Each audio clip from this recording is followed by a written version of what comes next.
Bienvenue sur Feedback, le podcast autour du management et du leadership. Je suis Elodie, manager depuis 14 ans, et ma mission, c'est d'aider les salariés et entrepreneurs à prendre confiance en elles pour manager sereinement leur équipe. Alors si toi aussi tu es convaincu qu'on peut avoir un management bienveillant et un leadership affirmé sans écraser les autres, abonne-toi. Tu trouveras ici tous mes conseils et retours d'expérience pour t'aider à devenir une des leaders de demain. Je te souhaite une agréable écoute. Hello à toi et bienvenue pour ce nouvel épisode de podcast dans Feedback. Je suis ravie de te retrouver aujourd'hui et encore plus spécifiquement pour cette nouvelle année puisqu'on est le 2 janvier.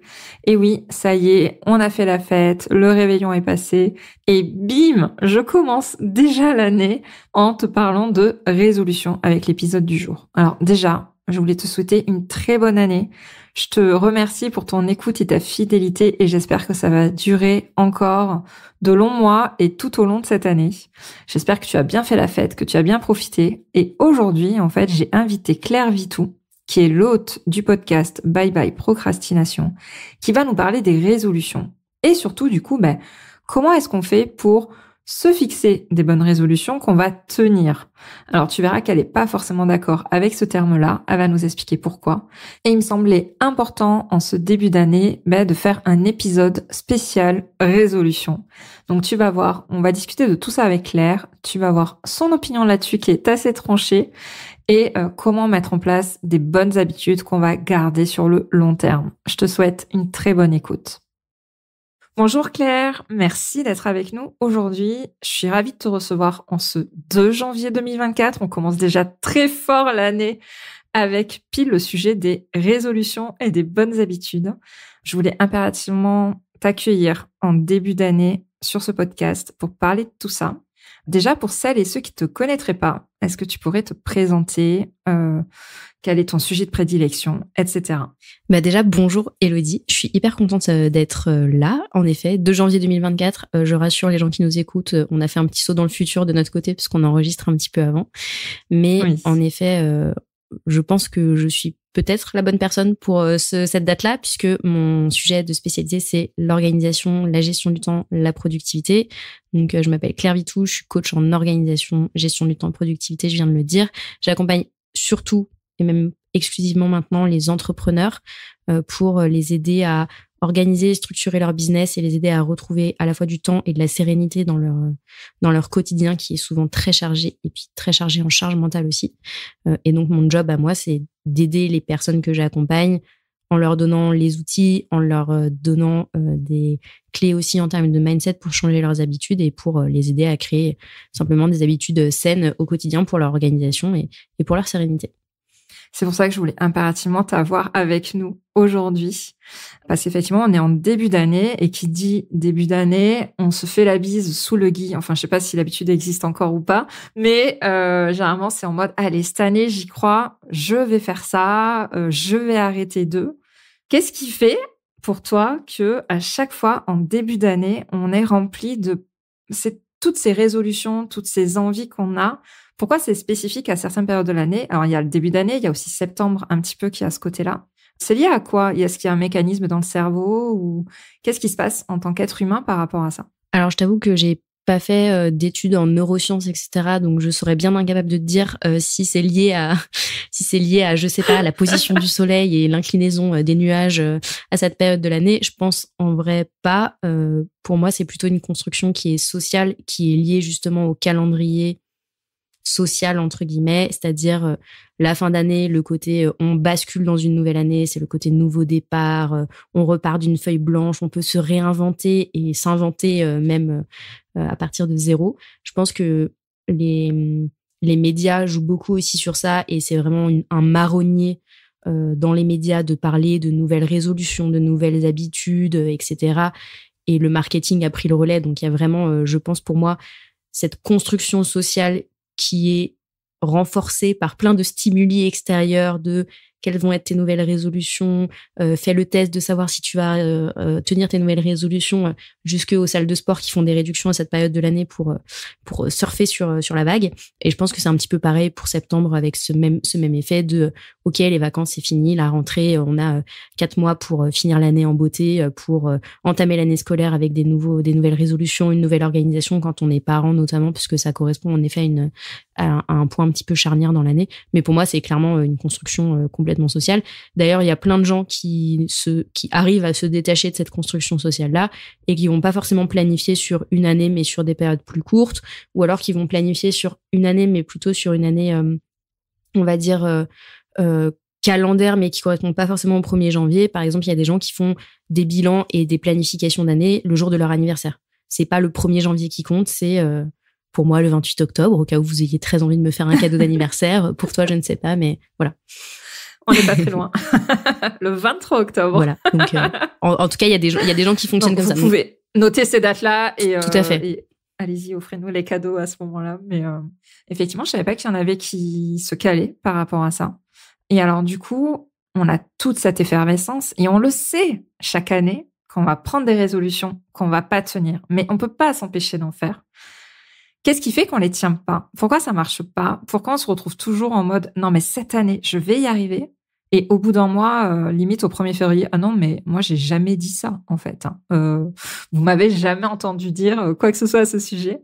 Qu'est-ce qui fait qu'on n'arrive pas à les tenir? Je pense que le premier biais, c'est un biais justement d'enthousiasme, de OK, je repars de zéro. On a tous envie en fait de croire qu'on peut se réinventer et de croire qu'on va être une nouvelle personne en début d'année. C'est excitant, c'est exaltant. Il y a ce côté aussi collectif qui fait monter l'effervescence, je pense, qui du coup nous entraîne dans ce biais qui est un biais d'optimisme. En fait, on surestime ce qu'on va être capable de changer et ce qu'on va pouvoir faire en un an. Le deuxième biais, je pense, c'est que du coup, comme on est dans ce mood renouvellement, on va avoir un gros boost de motivation. Sauf que la motivation, ça tient pas. C'est-à-dire qu'il y a vraiment des études scientifiques qui ont été faites qui prouvent que la motivation, elle va tenir 1 semaine, 2 semaines, 3 semaines. Au bout de 3 semaines, il y a déjà plus personne. Donc en fait, on ne peut pas compter sur notre motivation. C'est un peu notre pire ami, la motivation. On ne peut pas compter sur notre motivation pour faire des changements sur le long terme et pour tenir nos bonnes résolutions, entre guillemets. Je pense d'ailleurs qu'il faudrait bannir en réalité ce côté bonne résolution et à mon avis, c'est plus intéressant de remplacer les bonnes résolutions qui sont un peu des vœux pieux et on le sait qu'on est en train de se mentir à nous-mêmes en réalité quand on se dit je vais aller 3 fois par semaine à la salle de sport ou je vais faire ceci ou je vais faire cela, je vais me réinventer ma vie en cette année. Non, ça ne fonctionne pas comme ça. Ça ne fonctionne pas comme ça parce que c'est ce que je disais, la motivation, elle vient très fort mais elle disparaît très vite aussi. Donc, on ne peut pas compter sur cette motivation-là pour continuer de mettre en place des actions sur le long terme. Et la deuxième chose qui est, selon moi, un peu destructrice et qui fait qu'on lâche nos bonnes résolutions, c'est qu'on veut tout faire d'un coup. C'est-à-dire que c'est nouvelle année, nouveau mois, je change plein de choses sur plein de plans différents généralement. Et du coup, je vais avoir tendance à vouloir changer trop de choses en même temps. Sauf que notre cerveau, en fait, déjà, il aime les habitudes. Il aime bien les habitudes qui sont réconfortantes et qui sont confortables et voilà. Donc, il va rentrer en résistance, en fait, avec le changement. Et du coup, plus on va vouloir changer de choses en même temps, plus ça va nous demander de l'effort. Et comme, encore une fois, on ne peut pas compter sur notre motivation, quand la motivation, elle a disparu et qu'il nous reste plus que notre discipline, entre guillemets, pour faire tous les changements qu'on a commencé à mettre en place, il y a quand même de grandes chances que sur les 3, 4, 5 bonnes résolutions qu'on a prises en début d'année, il y a presque tout qui se casse la figure parce qu'en fait, on a construit un château de cartes et les fondations, elles sont pas suffisamment solides.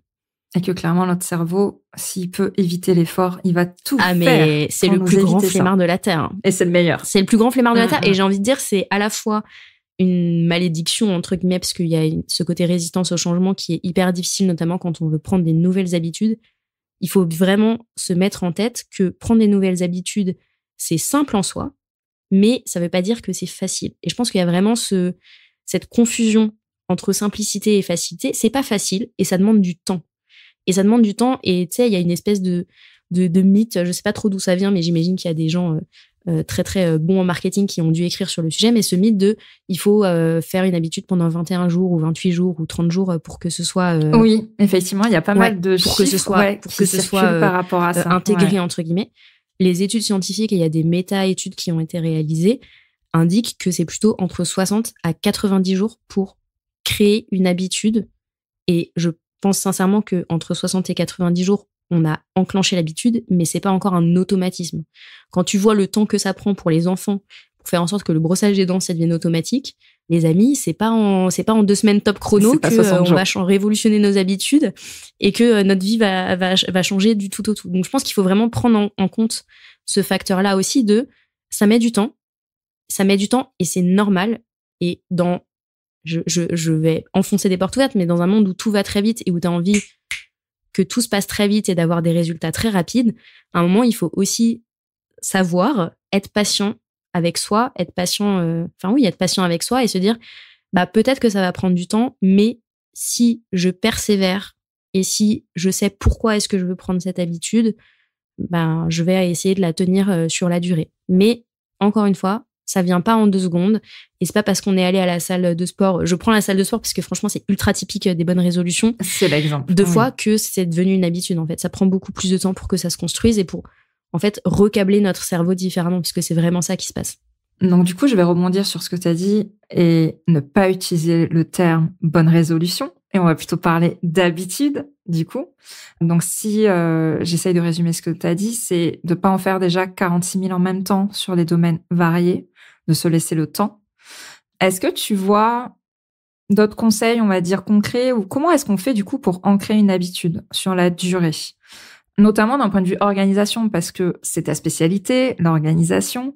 Notamment en organisation, c'est aussi le début d'année où on se dit, ça y est, je vais utiliser un nouvel outil, où je vais vraiment ranger mes dossiers, je vais vraiment ranger mon bureau. Enfin voilà, il y a plein de trucs différents qu'on peut imaginer en début d'année aussi par rapport au travail et à la nouvelle organisation qu'on va mettre en place.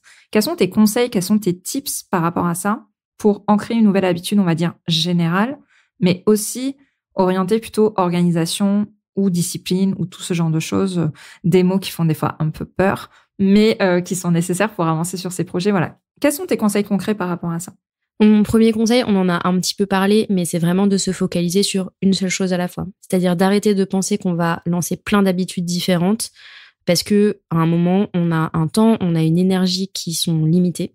Donc plus on va vouloir changer de choses, et encore une fois, changer une habitude ou construire une habitude, en réalité, c'est un petit peu la même chose. Ça demande beaucoup d'efforts. Donc, pour moi, la première chose, c'est vraiment de se demander quelle est la première habitude que je veux mettre en place. Tu vois, un petit peu se poser la question, c'est quoi le premier domino qui me permettra de faire tomber potentiellement une partie du reste derrière.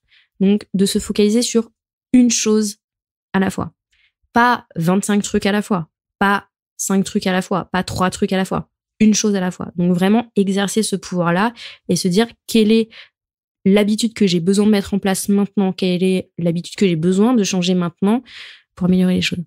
Donc ça, c'est vraiment le premier conseil. Et en termes d'organisation, pour ceux qui sont, on va dire, au départ, entre guillemets, de leur voyage avec l'organisation, on va dire, mon conseil, ce serait vraiment de prendre l'habitude, si c'est pas encore fait, de planifier vos semaines. Pourquoi ? Parce que le fait de planifier sa semaine, c'est une habitude qui est ultra structurante et dans laquelle on va se poser les bonnes questions, entre guillemets, en termes d'organisation. Ça va nous demander de faire un exercice un peu à 360 d'organisation, de faire le point sur ce qu'on a à faire, donc un peu décharger son cerveau, prioriser les choses, donc se demander, en fait, qu'est-ce qui est prioritaire ? Et puis ensuite, derrière, jouer à Tetris un petit peu avec ces tâches prioritaires. Et pour moi, c'est une habitude qui est assez complète. Et quand on a cette habitude structurante en place, ça change vraiment déjà beaucoup, beaucoup de choses. Donc, si vous vous demandez en termes d'organisation quel serait le premier domino à faire tomber, je vous suggère, c'est évidemment une suggestion, vous faites bien comme vous voulez, mais de travailler sur le fait de faire tomber ce premier domino. Donc, premier conseil, c'est vraiment se focaliser sur une seule chose. Ensuite, le deuxième conseil, c'est vraiment d'être hyper clair sur qu'est-ce qui se passe dans cette habitude. C'est-à-dire, par exemple, si je me dis, je vais prendre l'habitude de planifier ma semaine tous les vendredis. Et généralement, ce qu'on fait, c'est on se dit, je vais mettre un créneau, planifier ma semaine dans mon agenda. Ça ne suffit pas. Pourquoi est-ce que ça ne suffit pas ? Parce que, tout simplement, dire je mets un créneau planification de la semaine, si je ne sais absolument pas ce que je vais faire dans ce créneau concrètement, ça ne marche pas. Je reprends l'exemple du sport. Si je me dis je vais faire du sport, mais que j'ai aucune idée de la routine que je vais vraiment concrètement faire une fois que je serai à la salle, par exemple, en fait, t'as plus de chances de zapper le truc parce que c'est pas suffisamment clair. Le flou fait en sorte que on va squeezer le truc et que notre cerveau va se dire une difficulté supplémentaire, certainement pas, mes bons amis, je m'en vais faire autre chose. Donc vraiment être hyper clair et presque écrire comme un tutoriel, tu vois, pas à pas. Ok, planification de la semaine, je fais ci, je fais ça, je fais ça. Parce que du coup, quand on commence à mettre en place l'habitude et que c'est pas encore une habitude justement, mais que c'est juste quelque chose qu'on a besoin de mettre en route, on a besoin de pouvoir se raccrocher à ces trucs très très concrets et ne pas se poser de questions. C'est-à-dire que moins on va avoir de friction en réalité pour mettre en place l'habitude et plus ça va être facile de mettre en place l'habitude. Il faut que ce soit évident, il faut qu'il y ait un script, il faut pas qu'on se pose de questions. Quand on se brosse les dents, il y a un script. Je prends ma brosse à dents, j'étale le dentifrice, je me brosse les dents. Tu vois ce que je veux dire? Non mais en soi, si on scriptait, il y aurait un script. Là, c'est un petit peu la même chose. C'est juste qu'il faut pouvoir formaliser ce script d'habitude pour que ce soit hyper clair et qu'on ait le moins de questions à se poser possible. Donc ça, c'est le deuxième conseil, c'est vraiment clarifier de manière très très concrète et presque bête, entre guillemets, mais on imagine qu'on doit donner l'habitude à quelqu'un d'autre. Qu'est-ce qu'on fait concrètement pendant cette habitude? Quel outil est-ce qu'on utilise, etc. Donc ça, c'est mon deuxième conseil. Le troisième conseil, qui est hyper important selon moi, c'est de mettre en place ce qu'on va appeler des triggers dans son environnement. Un trigger, c'est quoi? C'est en fait un stimuli qui va te rappeler ton habitude. Typiquement, si je me dis j'aimerais bien lire plus souvent. Si mon livre il est dans ma bibliothèque tout en haut et que je ne le vois pas, il y a quand même très très peu de chances que je me dise tiens, c'est mon créneau lecture, je vais aller chercher mon tabouret, prendre le livre, le descendre ou l'ouvrir à la bonne page. Jamais de la vie. Donc, il faut faire en sorte que l'environnement encourage l'habitude. Donc si par exemple mon livre je le prends et que il est systématiquement sur mon bureau, donc il est sous mes yeux, qu'il est je sais pas sur mon canapé, donc en fait j'ai besoin de le soulever pour m'asseoir, ce genre de choses, ça va encourager le fait de prendre son habitude. Quand on parle d'organisation, typiquement, je conseille hyper régulièrement aux personnes que j'accompagne de définir leur outil de to-do list par exemple comme page d'accueil de leur navigateur ou pas comme page, de paramétrer leur ordinateur pour que le truc s'ouvre automatiquement.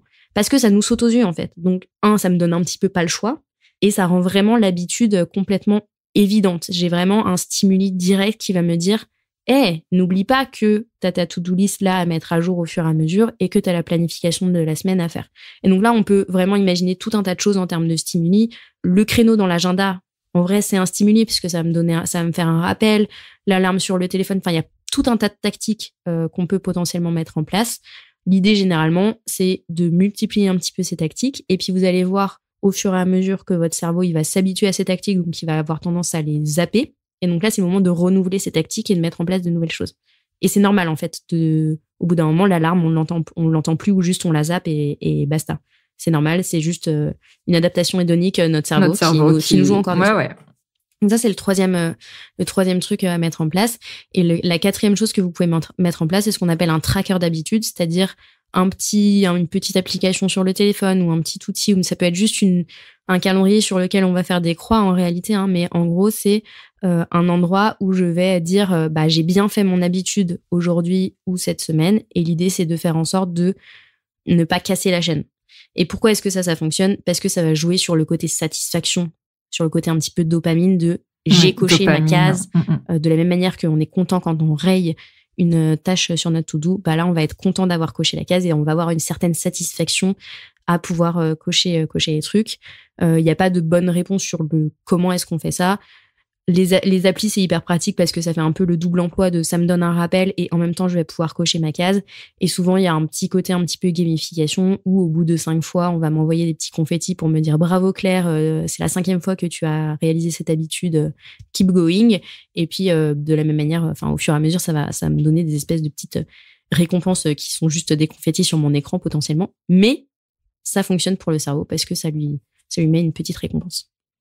J'aime bien ton histoire de trigger parce que ça me rappelle une discussion qu'on a eue dans mon programme Manager 360 la semaine dernière. Alors moi, j'aime bien dire que ce qui n'est pas écrit et planifié n'existe pas. déjà de 1. Mais c'est pas parce que c'est écrit, que c'est planifié, que ça va exister quand même. On est bien d'accord. Voilà. Le problème, c'est que même si on met dans l'agenda, t'as très bien expliqué ce qui se passe avec le cerveau, c'est qu'au bout d'un moment, le cerveau va s'habituer à le voir sous les yeux et il va le zapper complet. C'est comme si ça n'existait pas. Et j'aime beaucoup voilà, l'idée que il faut créer un environnement pour y penser, il faut créer un environnement qui donne envie de passer à l'action. Et c'est souvent cette partie-là qui est manquante, en fait. On se dit que ça va se faire tout seul, que notre cerveau limite va nous y aider, qu'il va être de bon augure pour nous aider à ça, tu vois, et vraiment nous soutenir là-dedans, alors que pas du tout. Il va tout faire pour nous mettre des bâtons dans les roues. Et c'est vrai que cet aspect trigger n'est pas forcément pris en compte. Et c'est pas parce qu'on met un créneau dans l'agenda à 18h, je vais à la salle de sport, qu'on va y aller. Pas du tout. Donc j'aime bien que le fait que tu aies parlé de ça et tous les éléments que tu as dit. Et effectivement, de rester focus déjà sur une habitude avant d'en faire 46 000, c'est hyper important. De pas noyer le cerveau et de vraiment se voir passer à l'action et réussir. Et pas en mode, j'ai voulu mettre en place ça, ça et ça, et au final, j'y suis pas arrivée. Et ça peut donner aussi une mauvaise image de soi-même. Là, pour moi, où ça devient plus compliqué, et tu l'as très bien dit tout à l'heure, on va avoir une motivation importante au début qui va redescendre. Moi, je dis souvent que c'est la discipline qui prend le relais derrière. Cette discipline, comment est-ce qu'on l'entretient? Comment est-ce que... alors, tu vois, il y a l'histoire des triggers, il y a un petit peu tout ça, l'habitude. Ouais, il y a cette notion de discipline qui est des fois difficile à mettre en place, difficile à passer à l'action. Est-ce que tu as des tips par rapport à ça? Alors, moi, je dis souvent que avoir quelqu'un qui fait cette nouvelle habitude en même temps que nous, c'est cool parce que ça nous aide, ça nous maintient. Ça peut être la salle de sport, ça peut être le fait de boire de l'eau, ça peut être le fait de se caler 1 heure pour bosser sur ça, peu importe. Mais est-ce qu'il y a d'autres éléments qui te viennent en tête pour que cette discipline arrive à devenir une habitude? Parce que vraiment, il y a des moments où on va pas le cerveau va nous dire, non, mais j'en ai ras-le-bol, là, de ton habitude. Ça me saoule. On passe à autre chose. Il va vraiment mettre beaucoup, beaucoup de barrières. Comment la discipline peut nous aider à passer au-delà de ce moment-là? Pour moi, il y a un petit peu 2 choses qu'on va pouvoir actionner. La première, c'est le sens. C'est-à-dire vraiment de remettre l'habitude dans son contexte. Je te donne un exemple. Par exemple, dans mon business, et je pense que dans le tien aussi, je suis des indicateurs de performance, des KPI. Donc, c'est des chiffres que je vais aller relever, qui vont me dire combien de personnes, je sais pas, ont écouté mon podcast, etc. Donc, c'est de la relevée de données. Ça fait rêver personne. Personne n'a envie de se mettre sur un... Si, moi, j'aime bien. Ça fait rêver 0,1% de la population, dont Élodie. Non, mais c'est le côté contrôleur de gestion Excel, tout ça. Tu sais qu'il y a des gens qui aiment ça. Non, mais bien sûr. Non, mais je caricature, voilà. Mais ce que je veux dire, c'est qu'en soi, factuellement, ça n'a rien de sexy. C'est pas très sexy.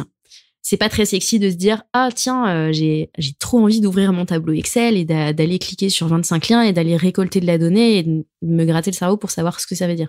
Franchement, ça fait pas spécialement rêver. Et pourtant, quand on se dit, je vais faire mon suivi de KPI, ça me fait pas rêver. Si je me dis, je vais aller récupérer des informations qui vont me permettre de faire X, Y, Z, en gros, de remettre du sens, dézoomer, entre guillemets, de ce qu'on a besoin de faire et le remettre dans un contexte plus grand, je pense que ça peut aider dans une certaine mesure. C'est-à-dire, typiquement, quand on parle d'habitude d'organisation, si je me dis, il faut que je planifie ma semaine, potentiellement, ça me fait pas rêver, j'ai 50 autres 1000 trucs à faire sur le feu qui sont peut-être plus urgents dans ma tête, etc. Donc, si je me focus juste sur ça, j'ai toutes les chances de zapper le créneau.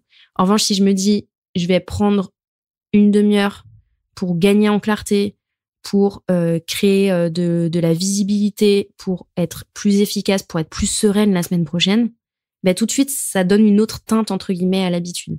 Donc, c'est vraiment de se mettre au clair avec les bénéfices que ça nous apporte, cette habitude. Parce que souvent, ce qui se passe, c'est qu'on goûte à l'habitude, on les voit, les bénéfices potentiels. On les voit, mais on les a pas encore tout à fait. En fait, on a quand on prend une nouvelle habitude, il y a ce que moi j'appelle la vallée de la mort, c'est-à-dire le moment où l'habitude te demande beaucoup d'efforts, mais tu vois pas encore tout à fait les bénéfices arriver. Et du coup, là, t'as juste qu'une envie, c'est exactement de claquer la porte et de dire, ciao les gars, c'est pas pour moi, je m'en vais. Et du coup, c'est un peu dommage parce que souvent, on passe pas cette étape de la vallée de la mort alors que les bénéfices, ils sont juste de l'autre côté, en fait. C'est une petite traversée du désert, mais on a besoin de tenir, entre guillemets, sur ce truc-là. Donc, ça peut aussi être un truc qui aide de se dire, c'est normal que ce soit un petit peu dur, c'est normal que je vois pas les bénéfices tout de suite, c'est normal. On va pas, tu vois, je me suis mise au sport récemment, je m'attends pas à ce que mon corps change, que j'ai des tablettes de chocolat en une demi-seconde en allant faire du sport 2 fois par semaine. Non, évidemment. Enfin, en fait, ça demande du temps et c'est normal que les bénéfices ils soient pas immédiats et que ça arrive pas tout de suite. Donc ça, faut bien le prendre en compte et du coup remettre en contexte, remettre du sens, remettre dans une image plus grande l'habitude qu'on est en train de prendre. Donc ça, c'est le premier truc. Et puis après, le deuxième truc, c'est il y a des petites techniques pour se botter les fesses très concrètement quand on est très très tenté de zapper l'alarme, de zapper le créneau, de zapper le truc, qui sont ça va m'intéresser exactement ça. les mêmes méthodes qu'on peut utiliser pour éviter de snoozer, tu vois, le matin quand notre réveil sonne et se mettre des coups de pied aux fesses pour sortir du lit. Et il y a une méthode, un outil que je conseille très régulièrement, sur lequel j'avais fait un épisode de podcast qui s'appelle la règle des 5 secondes. La règle des 5 secondes, c'est quoi? Donc c'est une méthode qui a été inventée par Mel Robbins, qui est une coach américaine. Et en gros, elle était dans une situation où elle procrastinait tout le temps. Elle était dans une phase vraiment très, très insatisfaisante et très inconfortable dans sa vie. Elle était en dépression, elle n'arrivait pas à faire les choses. Et du coup, évidemment, tu es dans la boucle de culpabilité de tu sais ce que tu as à faire, tu le fais pas. Du coup, tu as ton estime de toi qui est en train d'être en chute libre, tu fais encore moins, etc. Et donc, Mel, elle est sur son canapé en train de regarder la télé à 3h du mat parce que de toute façon, elle sait très bien que le lendemain, elle va snoozer son téléphone et qu'elle va pas se lever. Et elle voit une fusée décoller. Et elle se dit, mais en fait, la fusée, elle se pose pas la question de savoir si elle doit décoller ou pas. Juste, elle décolle et puis basta, quoi. Enfin, c'est pas une question. Et en fait, elle s'inspire du coup du compte à rebours de la fusée pour mettre en place sa règle des 5 secondes. Et donc, le principe de la règle des 5 secondes, c'est de dire quoi? C'est de dire, quand tu sais que tu dois faire quelque chose, quand il y a ton rappel qui sonne sur ton téléphone pour te dire planifie ta semaine, pour te dire va faire ci, pour te dire va faire ça, tu enclenches un compte à rebours dans ta tête en partant de 5 et en allant jusqu'à 0. Et avant d'arriver à 0, tu t'es mise en action. Et c'est hyper important de pas le faire en mode 1, 2, 3, 4, 5, je le fais, parce qu'on sait très bien que à 5, on va aller jusqu'à 6, puis jusqu'à 10, puis jusqu'à 20 et qu'on ne le fait pas. Donc c'est hyper important de le faire en mode compte à rebours et de se dire, ok, là, je suis à un créneau, je suis censée planifier ma semaine, mais je suis en train de faire autre chose, mais j'ai des trucs plus urgents. On est hyper bon pour se trouver des excuses. 5, 4, 3, 2, 1, j'ouvre ma to-do list, je regarde mes priorités, je note, même si c'est gribouillé sur un papier, on s'en fout, mais je fais le minimum vital pour, là je prends l'exemple de planifier la semaine, mais ça marche aussi pour d'autres habitudes, mais le principe c'est vraiment, on lance un compte à rebours et on se bouge concrètement avant la fin du compte à rebours. Donc, méthode des 5 secondes, ça marche hyper bien. Et c'est d'ailleurs un truc que typiquement les gens qui font du sport usent très régulièrement pour se botter les fesses quand ils n'ont pas envie. Parce que on va pas mentir, il y a plein de gens, plein de jours, on n'a pas envie. On n'a pas envie, c'est normal, c'est humain. Oui, d'aller courir sur la pluie, ou même juste d'aller nager alors qu'il fait 5 d'ouvrir degrés, son ordinateur, de sortir du lit, de faire plein de trucs. Il y a plein de trucs dont on n'a pas du tout envie. Et la règle des 5 secondes est là pour nous, à la rescousse, quand on est dans ce genre de situation. J'en avais parlé aux élèves de Manager 360 aussi de cette méthode et ça fonctionne assez bien et moi-même je l'ai testé et c'est vrai que ça fonctionne très très bien. Mais pareil, de mon côté, il faut que je varie un petit peu les triggers parce que ça marche pas à chaque fois, bien évidemment. Au bout d'un moment, on s'habitue. En fait, c'est toujours pareil, c'est toujours pour tout. Mais quand on a épuisé la règle des 5 secondes, on peut se lancer sur la règle des 2 minutes. Donc, il n'y a pas de souci. Il y a toujours quelque chose pour venir prendre le relais derrière et pour varier les plaisirs. Ouais, par rapport à ça. J'aime bien le fait que tu aies indiqué qu'il fallait faire un petit peu ce pas de recul et voir le projet dans le sens plus large ou à plus long terme. Et je pense qu'on va être assez d'accord là-dessus. Tu l'as dit aussi tout à l'heure dans l'aspect que c'est pas aidant quand on a quelque chose qui est flou aussi en tête, qu'il fallait détailler exactement l'habitude et tout. De mon côté, je trouve aussi que les nouvelles résolutions ont un problème, ou du moins les nouvelles habitudes ont un problème parce que elles sont rarement clairement définies. On sait pas vraiment pourquoi on les fait. En fait, on les prend juste pour les prendre parce que c'est la hype du moment et qu'on va s'y mettre. Moi, je pense que la réussite passe aussi par le fait de se poser, de se définir les objectifs clairs et précis par rapport à ça. C'est la dernière question peut-être que j'ai envie de te poser. Comment est-ce qu'on fait pour pas se dire uniquement, allez, j'arrête la clope ou allez, je me mets à planifier mes semaines. Comment est-ce qu'on fait pour se définir un objectif très clair par rapport à ça, pour être sûr de ce qu'il y a derrière, quel est notre bénéfice clair derrière?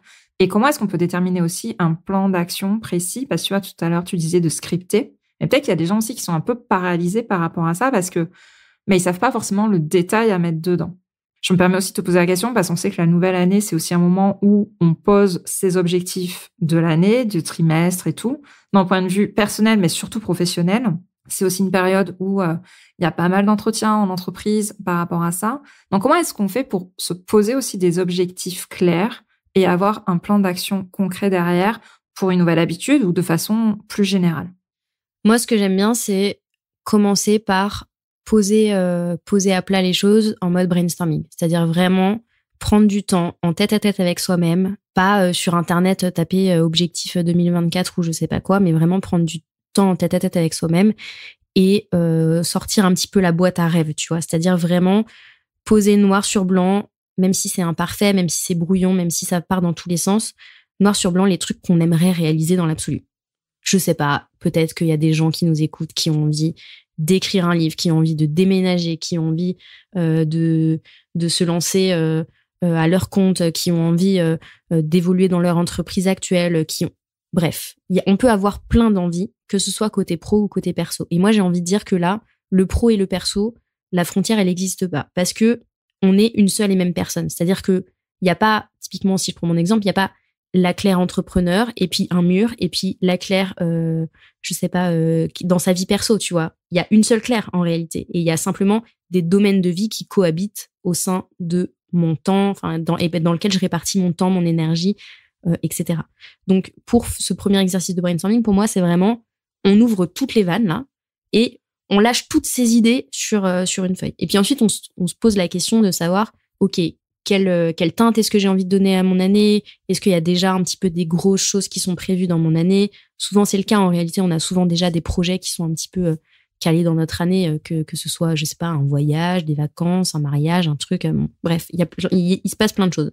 Donc, l'idée, une fois qu'on a un petit peu mis tout ça à plat, c'est de sélectionner 1, 2, peut-être 3 idées max et de se dire, OK, je vais cette année avancer sur ces sujets. Et pour l'instant, c'est même pas des objectifs vraiment, tu vois. C'est simplement, je vais avancer sur ces sujets.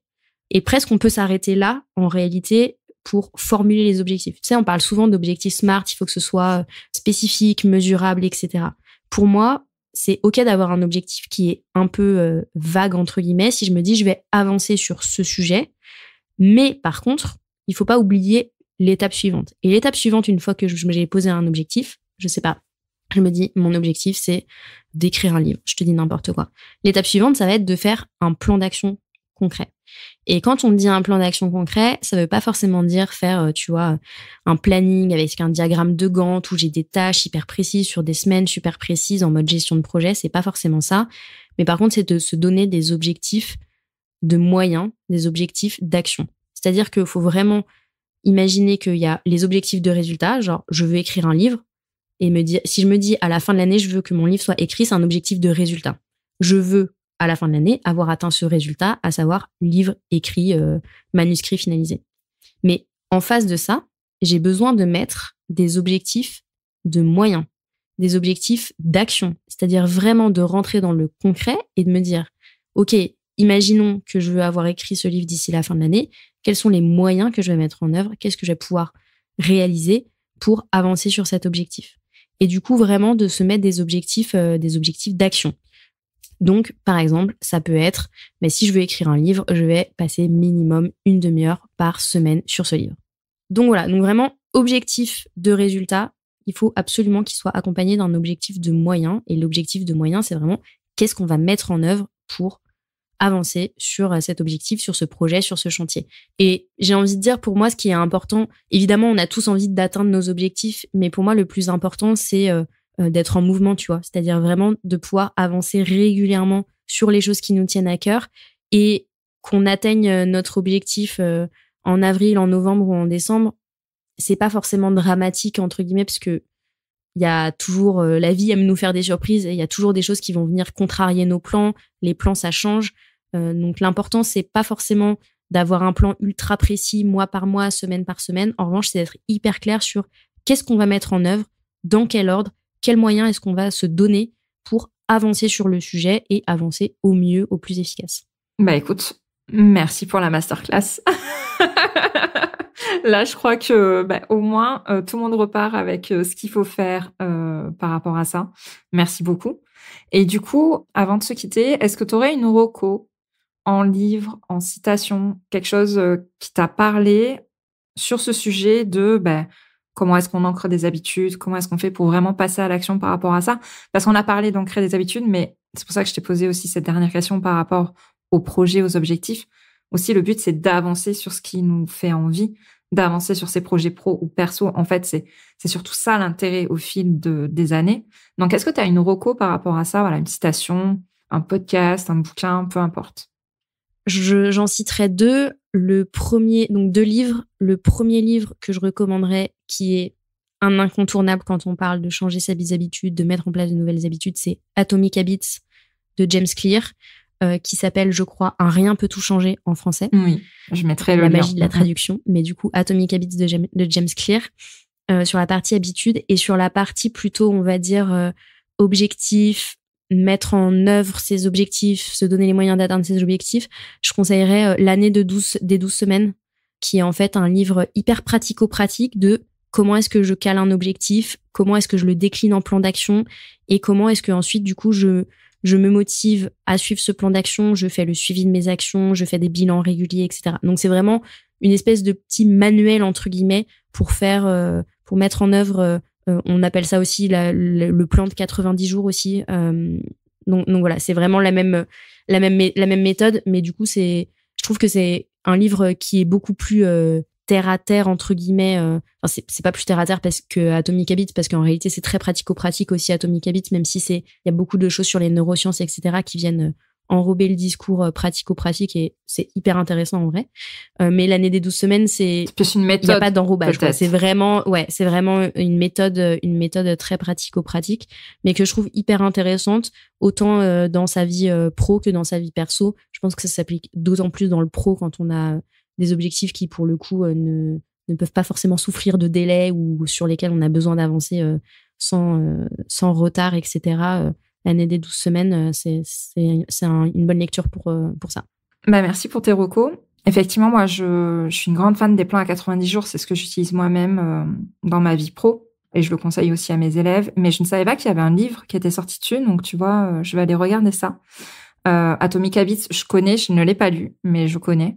Pour l'instant, ça va au niveau de la discipline de certaines habitudes, mais je pense que je vais le lire quand même aussi, même si, alors, je sais pas comment il est, mais j'ai un peu du mal des fois avec certains livres américains qui répètent sans cesse sous 10 angles la même idée, et pendant 150 pages, je sais pas s'il est comme ça, mais j'en ai tellement entendu parler que je sais qu'il va falloir. Ok, d'accord. Pas trop, parce que je suis, comme toi, un petit peu réfractaire à certaines, comment dire, la littérature américaine, notamment la littérature un peu mindset, etc., où déjà je trouve que c'est très souvent moi-je et aussi on nous resserre la même sauce avec juste un petit ingrédient qui diffère.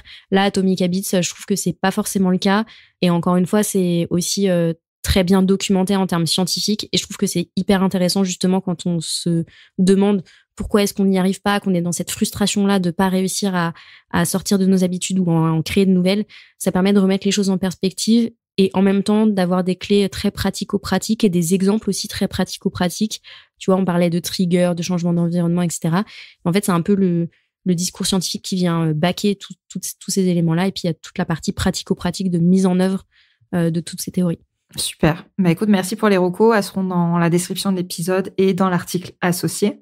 Du coup, Claire, où est-ce qu'on peut te retrouver pour les personnes qui aimeraient te suivre sur les réseaux, aimeraient découvrir ton univers? Où est-ce qu'on peut te retrouver? Alors, le mieux, je pense, pour continuer de creuser les questions organisation, gestion du temps, planification stratégique, etc., c'est d'aller découvrir mon podcast qui s'appelle Bye Bye Procrastination. Je sors un épisode par semaine, donc il y a pas mal de contenu à aller creuser. J'ai eu d'ailleurs la chance de t'accueillir sur mon podcast, donc on a un épisode en commun aussi sur mon podcast, sur lequel on a parlé évidemment d'organisation d'équipe et de management. Donc le podcast, et puis sur un rythme beaucoup moins régulier. Je suis aussi sur Instagram, @the.minimal.plan, mais je suis sûre que tu mettras le lien dans la description. Je mettrai le lien, tout à fait. Et quelle est l'actu du moment? Voilà, si on veut travailler avec toi, c'est quoi ton actu du moment pour les personnes qui aimeraient du coup faire un effort particulier sur leur organisation, sur la planification, etc.